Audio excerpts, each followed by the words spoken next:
What's up mga ka-lifestyle, welcome back again sa ating channel, Mark Lifestyle. So for today's video, let's talk about sa SPayLater.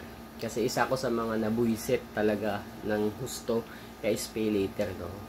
Kasi kung alam ko lang sana dati pa na magkakaganito, mawawala ng function to convert into GCash or cash itong si SPayLater, sinulit ko na talaga lahat, no? Kumbaga, tinransfer ko na.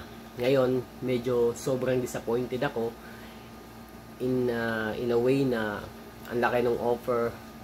In fact, mayroon pa akong 20k mahigit na credit limit na hindi ko pa nagagamit kay SPayLater. Kaya naman, sobrang disappointed ako. Ewan ko kung bakit hindi na siya matrade.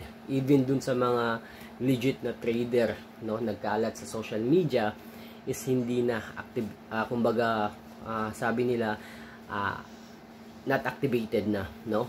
Nawala ng function personally itong si SPayLater. Ewan ko kung magagamit pa ba to sa mga malls, pero dito sa amin, in my case, no, tinry ko po siya sa mga maliliit lang na department store, is wala na po talaga. Kumbaga winala na sila sa buy now pay later na mga apps, no. Wala na talaga siya. And I think magagamit mo na lang yung SPayLater mo doon sa mga Shopee shop na lang talaga mismo, no. Sobrang disappointed. Alam ko isa ka sa mga na-disappoint kasi malaki din yung laman, no, ng SPayLater mo na mawawala ng gamit. Hindi naman talaga totally na mawawala ng function. Kahit pa paano, magagamit na din naman natin to dun sa mga Shopee shop, no?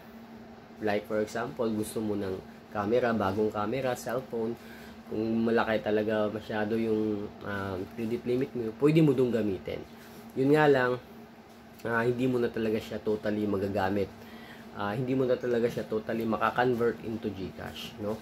Yun talaga yung mga hinanai ngayon, no, na napansin ko, nabasa ko, and then that's why napag-isipan ko rin i-try.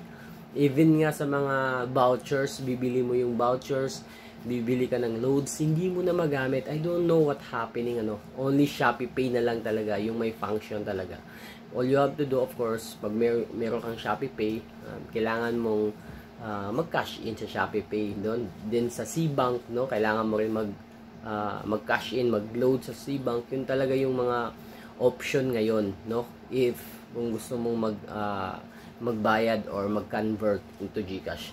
Itong si Cbank na lang, and then si Shopee Pay. Si SPayLater na wala na po na totally ng function, no?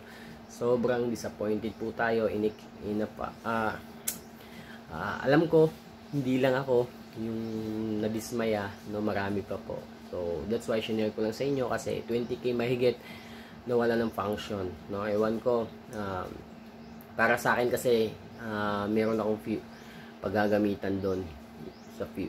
Pero, yun, sad to say, hindi ko na siya magagamit or hindi ko na siya makakonvert into cash kasi not activated na sa lahat ng mga traders, no? Even sa kilala kong trader, sa trader na yung merchant, no, wala na. Hindi ko na alam kung bakit hindi na siya ma-convert into Maya, into GCash. Nawala na talaga siya ng function. I don't know kung bakit nangyari yon, bakit nagkaganon. Kung alam ko lang sana, no, matagal ko nang tinransfer agad, no. Pero yun, wala na tayong magagawa. Nandiyan na yan.